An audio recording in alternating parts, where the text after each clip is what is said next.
Hello നമസ്കാരം. പുതിയൊരു വീഡിയോയിലേക്ക് എല്ലാവർക്കും സ്വാഗതം. പുതുതായിട്ട് അയർലൻഡിലേക്ക് സ്പൗസ് വിസയിൽ എത്തുന്നവർക്ക് IRP കാർഡ് എങ്ങനെ എടുക്കാം, അതിൻ്റെ പ്രൊസീജിയറുകൾ എന്തൊക്കെയാണെന്നുള്ളതാണ് ഇന്നത്തെ നമ്മുടെ ടോപ്പിക്ക്. അയർലൻഡിലേക്ക് സ്പൗസ് വിസയിൽ പുതുതായിട്ട് എത്തുന്നവർ ചെയ്യേണ്ട പ്രൊസീജിയറുകൾ എന്തൊക്കെയാണെന്നുള്ളത് 1 by 1 ആയിട്ട് നമ്മുടെ ചാനലിലൂടെ ഞാൻ ഷെയർ ചെയ്യാൻ ഉദ്ദേശിക്കുന്നുണ്ട്. വീഡിയോ കണ്ട് ഇഷ്ടമായെങ്കിൽ ചാനലൊന്ന് സബ്സ്ക്രൈബ് സപ്പോർട്ട് ചെയ്യുന്ന കാര്യം കൂടി പരിഗണിക്കണം. അപ്പോൾ നമുക്ക് നേരെ ടോപ്പിക്കിലേക്ക് കിടക്കാം.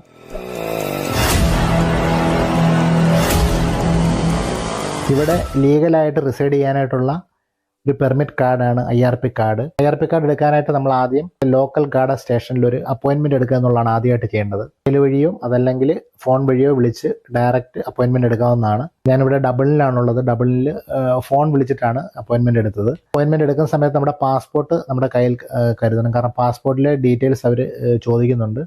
അതോടൊപ്പം നമ്മുടെ ഒരു ഇമെയിൽ ID കൂടി അവർ ചോദിക്കും. അത് നമ്മൾ ഡീറ്റെയിൽസ് എല്ലാം പറഞ്ഞു കൊടുത്തതിന് ശേഷം നമുക്ക് അവർ ഒരു അപ്പോയിൻമെൻറ്റ് അനുവദിക്കും. സ്പൗസ് വിസ ആയതുകൊണ്ട് തന്നെ അപ്പോയിൻമെൻറ്റ് ടൈമിൽ നമ്മൾ 2 പേരും ഡയറക്റ്റ് ഓഫീസിൽ ചെല്ലണം. അപ്പോൾ അതുകൊണ്ട് 2 പേർക്കൂടെ സ്യൂട്ടബിൾ ആയിട്ടുള്ള ഒരു ടൈം എല്ലാം അവർ അലോട്ട് ചെയ്യുന്നുണ്ടെങ്കിൽ റീസൺ പറഞ്ഞു കഴിയുമ്പോൾ 2 പേർക്കൂടെ സ്യൂട്ടബിൾ ആയിട്ടുള്ള ഒരു ടൈമിലേക്ക് അവർ മാറ്റി തരുന്നതായിരിക്കും.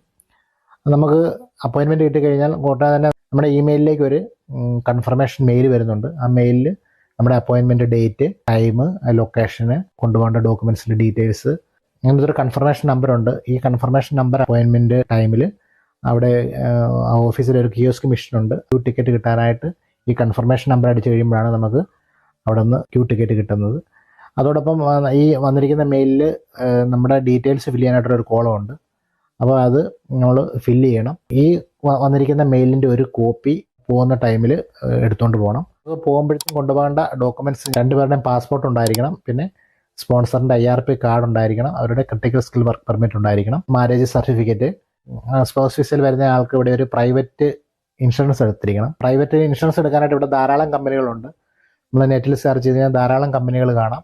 അതിൽ നമുക്ക് അഫോർഡബിൾ ആയിട്ടുള്ള ഇൻഷുറൻസ് എടുക്കാം. ഇൻഷുറൻസ് എടുക്കാനായിട്ട് അവരുടെ കസ്റ്റമർ കെയറിൽ വിളിച്ചു കഴിയും. അവരുടെ കസ്റ്റമർ കെയർ എക്സിക്യൂട്ടീവ് നമ്മളെ ഈ ഇൻഷുറൻസ് എടുക്കാനായിട്ട് ഹെൽപ്പ് ചെയ്യും. അതല്ല നമുക്ക് സ്വന്തമായിട്ട് എടുക്കണമെന്നുണ്ടെങ്കിൽ ഓൺലൈൻ വഴി എടുക്കാനായിട്ട് സാധിക്കും. നമ്മൾ ഇൻഷുറൻസ് എടുത്തു കഴിഞ്ഞാൽ അതിൻ്റെ പോളിസി നമ്മുടെ മെയിലിലേക്ക് വരുന്നതായിരിക്കും. അതിൻ്റെ ഒരു പ്രിൻ്റ് ഔട്ട് കോപ്പി നമ്മൾ അവിടെ കൊണ്ടുപോകണം. അഡ്രസ്സ് തെളിയിക്കുന്ന ഒരു പ്രൂഫ്, അത് യൂട്ടിലിറ്റി ബില്ലാകാം, നമ്മുടെ ഏതെങ്കിലും അഡ്രസ്സ് തെളിയിക്കുന്ന രേഖയായിട്ട് നമ്മൾ കാണിച്ചാൽ മതി. ഇത്രയുമാണ് ഡോക്യുമെൻറ്റ്സ് വേണ്ടത്. അപ്പോൾ ഞാൻ ഒന്നുകൂടെ പറയാം. 2 പേരുടെയും പാസ്പോർട്ട് ഉണ്ടായിരിക്കണം, സ്പോൺസറിൻ്റെ IRP കാർഡ് ഉണ്ടായിരിക്കണം, അവരുടെ ക്രിട്ടിക്കൽ സ്കിൽ പെർമിറ്റ് ഉണ്ടായിരിക്കണം, പിന്നെ നമുക്ക് വന്ന ഈ കൺഫർമേഷൻ മെയിലിൻ്റെ ഒരു പ്രിൻ്റ് ഔട്ട് ഉണ്ടായിരിക്കണം, മാരേജ് സർട്ടിഫിക്കറ്റ്, പ്രൈവറ്റ് ഇൻഷുറൻസിൻ്റെ കോപ്പി, പിന്നെ അഡ്രസ് പ്രൂഫിൻ്റെ ആ രേഖ ഉണ്ടായിരിക്കണം. പിന്നെ നമുക്ക് ഈ IRP കാർഡിനായിട്ട് 300 യൂറോയാണ് ഫീസ് ഈടാക്കുന്നത്. ആ 300 യൂറോ ഒന്നെങ്കിൽ ക്രെഡിറ്റ് കാർഡ് അതല്ലെങ്കിൽ ഡെബിറ്റ് കാർഡ് കൊണ്ടുപോകണം. കോർഡിനേറ്റ്ലെസ് പേയ്മെൻറ്റ്സ് ഒന്നും അലൗഡ് അല്ല. നമ്മൾ കൊണ്ടുപോകുന്ന ഡോക്യുമെൻറ്റ്സിൻ്റെ പ്രിൻ്റഡ് അതല്ലെങ്കിൽ ഹാർഡ് കോപ്പീസ് ആയിരിക്കണം. ഇലക്ട്രോണിക്സ് കോപ്പീസ് അലൗഡ് അല്ല. ഇത്രയും ഡോക്യുമെൻറ്റ്സുമായിട്ട് നമുക്ക് കിട്ടിയിരിക്കുന്ന ഡേറ്റിൽ ഓഫീസിൽ ചെന്ന് കഴിയുമ്പോൾ ഞാൻ പറഞ്ഞ പോലെ ആ കൺഫർമേഷൻ നമ്പർ വെച്ചിട്ട് ക്യൂ ടിക്കറ്റ് എടുത്ത് വെയിറ്റിംഗ് ഏരിയയിൽ വെയിറ്റ് ചെയ്യുക. നമ്മുടെ നമ്പർ ആകുമ്പോൾ നമ്മൾ ആ കൗണ്ടറിൽ ചെന്ന് കഴിയുമ്പോൾ നമ്മുടെ സ്പോൺസറിൻ്റെ IRP കാർഡ് ഡീറ്റെയിൽസ് എല്ലാം അവർ വെരിഫൈ ചെയ്യും. അതിനുശേഷം നമ്മുടെ പാസ്പോർട്ടും കാര്യങ്ങളെല്ലാം വെരിഫൈ ചെയ്തതിന് ശേഷം നമ്മുടെ ബയോമെട്രിക് ഫിംഗർ എടുക്കും.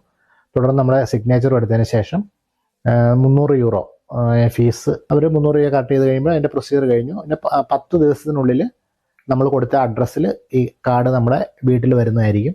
ക്രിട്ടിക്കൽ സ്കിൽ വർക്ക് പെർമിറ്റ് ഉള്ളവരുടെ സ്പോൺസിന് കിട്ടുന്നത് സ്റ്റാമ്പ് 1G ആണ്. ആ സ്റ്റാമ്പ് 1G ആണെന്നുണ്ടെങ്കിൽ നമുക്ക് ജോലി തരാനായിട്ട് ആരെങ്കിലും തയ്യാറാണെങ്കിൽ യാതൊരു വർക്ക് പെർമിറ്റും ഇല്ലാതെ നമുക്ക് എന്ത് ജോലിയും ചെയ്യാനായിട്ട് സാധിക്കും.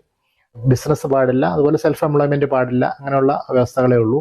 അപ്പോൾ അവിടെ ഒരു നമ്പർ അവരവിടെ മെൻഷൻ ചെയ്യുന്നുണ്ട്. ആ നമ്പറാണ് നമ്മുടെ IRP കാർഡ് നമ്പർ. ആ നമ്പർ തന്നെയാണ് നമുക്ക് കാർഡ് പ്രിൻറ്റ് ചെയ്ത് കഴിയുമ്പോഴത്തേക്കും അവിടെ രജിസ്ട്രേഷൻ നമ്പറായിട്ട് വരുന്നത്. ഇതാണ് IRP കാർഡ് എടുക്കാനുള്ള ആ പ്രൊസീജിയർ. അപ്പോൾ വീഡിയോ ഫുള്ള് കണ്ടതിന് ശേഷം നിങ്ങൾക്കുണ്ടാകുന്ന സംശയങ്ങളും നിർദ്ദേശങ്ങളും ഒക്കെ കമൻറ്റ് ബോക്സിൽ പങ്കുവയ്ക്കുക. സമയം കിട്ടുന്ന പോലെ ഞാൻ അന്ന് റിപ്ലൈ തരാനായിട്ട് ശ്രമിക്കുന്നതാണ്. അപ്പോൾ പുതിയ വീഡിയോയിൽ പുതിയ ടോപ്പിക്കുമായിട്ട് കാണാം. അപ്പോൾ thanks for watching. Take care. Bye bye.